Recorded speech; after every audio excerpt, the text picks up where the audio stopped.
Hello, in this video I'm going to show you how you can assign ringtone to contact on your ZTE Blade A53 Pro.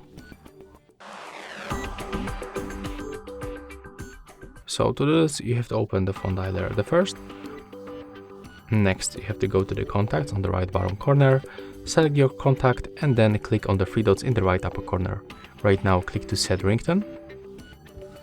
And as you can see, right now we can pick the default ringtones from the list. If you want to set this one, just click OK. But also you are able to set custom ringtone by going to the music on the right side. And here you'll find all default songs that you have, songs or sounds that you have on your phone. So you'll be able to pick it and then click OK to confirm. And that's how it looks. Hope you like it.